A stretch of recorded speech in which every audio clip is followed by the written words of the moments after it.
Chapter 2. Then we turned back and headed for the wilderness by way of the Red Sea, as the Lord had told me. And we traveled around the hill country of Seir for many days. The Lord then said to me, "You've been traveling around this hill country long enough. Turn north. Command the people. You are about to travel through the territory of your brothers, the descendants of Esau, who live in Seir. They will be afraid of you, so be very careful. Don't provoke them, for I will not give you any of their land, not even a foot of it, because I have given Esau the hill country of Seir as his possession. You may purchase food from them, so that you may eat, and buy water from them to drink. For the Lord your God has blessed you in all the work of your hands. He has watched over your journey through this immense wilderness.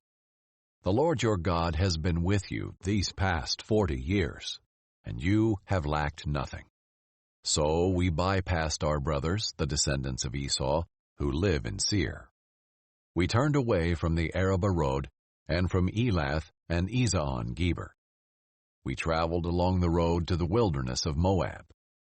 The Lord said to me, "Show no hostility toward Moab, and do not provoke them to battle, for I will not give you any of their land as a possession, since I have given Ar as a possession to the descendants of Lot." The Emim, a great and numerous people, as tall as the Anakim, had previously lived there. They were also regarded as Rephaim, like the Anakim, though the Moabites called them Emim. The Horites had previously lived in Seir, but the descendants of Esau drove them out, destroying them completely and settling in their place, just as Israel did in the land of its possession the Lord gave them. The Lord said, "Now get up and cross the Zered Valley." So we crossed the Zered Valley. The time we spent traveling from Kadesh Barnea until we crossed the Zered Valley was 38 years, until the entire generation of fighting men had perished from the camp, as the Lord had sworn to them.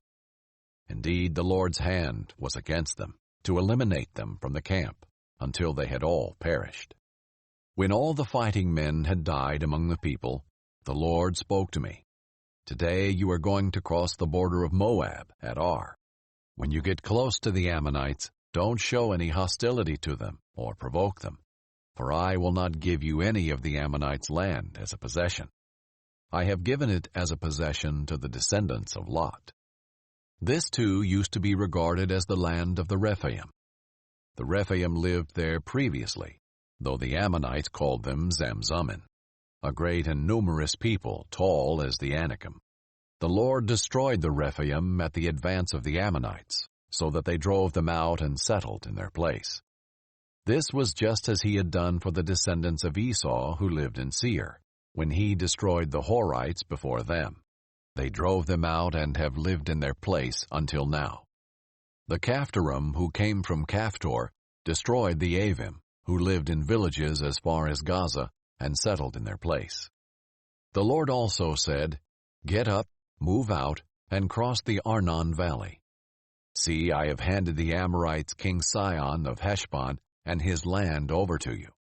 Begin to take possession of it, engage him in battle. Today I will begin to put the fear and dread of you on the peoples everywhere under heaven. They will hear the report about you, tremble, and be in anguish because of you." So I sent messengers with an offer of peace to King Sihon of Heshbon from the wilderness of Kedemoth, saying, "Let us travel through your land. We will keep strictly to the highway. We will not turn to the right or the left. You can sell us food in exchange for silver, so we may eat, and give us water for silver, so we may drink.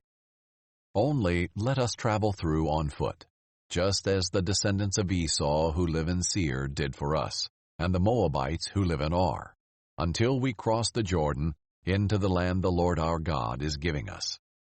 But King Sihon of Heshbon would not let us travel through his land, for the Lord your God had made his spirit stubborn and his heart obstinate, in order to hand him over to you, as has now taken place. Then the Lord said to me, "See, I have begun to give Sihon and his land to you. Begin to take possession of it. So Sihon and his whole army came out against us for battle at Jahaz.